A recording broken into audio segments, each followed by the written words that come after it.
कराड संदर्भातली बातमी। वाल्मिक कराडला न्यायालयीन कोठडी मिळालेली आहे।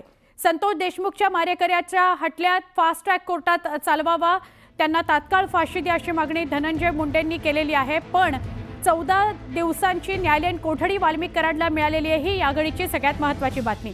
वाल्मिक कराडला 14 दिवसांची न्यायालयीन कोठडी मिळालेली आहे। वाल्मिक कराडला आज व्हिडिओ कॉन्फरन्सिंगद्वारे कोर्टात हजर केलं गेलं।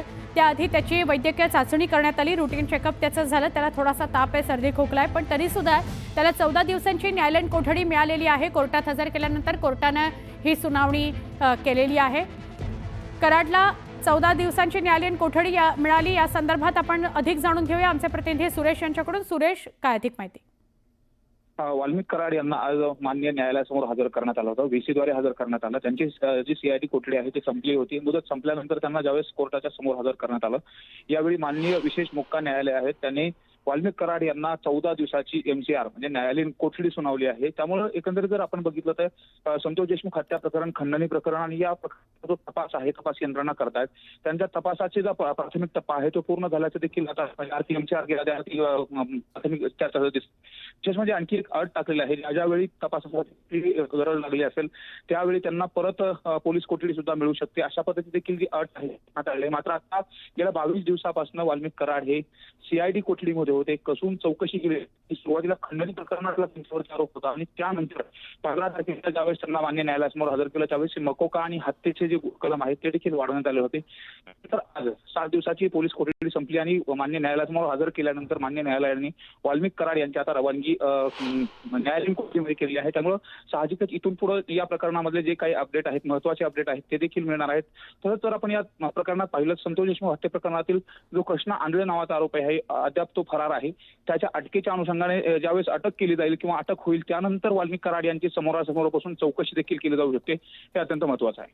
नक्की, पण सुरेश, यंत्रणांच्या माध्यमातून एसआयटी असो किंवा सीआयडी, आता ही न्यायालयीन कोठडी पुढचे 14 दिवस हे कसे महत्त्वाचे ठरू शकतात? न्यायालयीन कोठडीच्या दरम्यान जर तपासी यंत्रणांना वाल्मिक कराड यांची काही चौकशी करायची असेल तर मान्य न्यायालयाला विनंती करून ते पुन्हा तपासासाठी ताब्यात घेऊ शकतात। मात्र आता सध्या तरी वाल्मिक कराड हे 14 दिवस न्यायालयीन कोठडीमध्ये असणार नाही। त्यांना कुठल्या जेलमध्ये ठेवलं जाणार, बीडच्या जेलमध्ये ठेवलं जाणार की ज्या पद्धतीने विष्णू चाटे यांना लातूरच्या जेलची मागणी केली होती त्यांना लातूरच्या जेलमध्ये रवानगी करण्यात आली।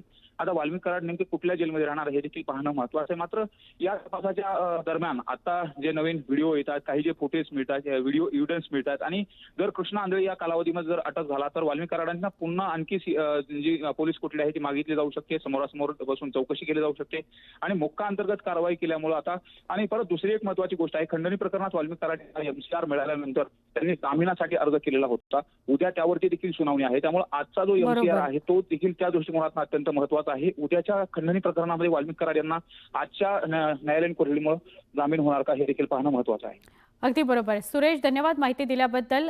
सुरुवात करताना मी म्हटलंच होतं की सलग 2 दिवस सुनावणी आहे वाल्मिक कराडवरची, तर आजची जी सुनावणी आहे त्या सुनावणीमध्ये वाल्मिक कराडला 14 दिवसांची न्यायालयीन कोठडी मिळाली आहे। उद्या खंडणी प्रकरणासंदर्भातली सुनावणी आहे वाल्मिक कराडची, तर तिथे त्याला जामीन मंजूर होतो का? कारण जामिनासंदर्भात त्यांनी अर्ज केलेला आहे, तर तिथे त्याला जामीन मंजूर होतो काय बघायचं।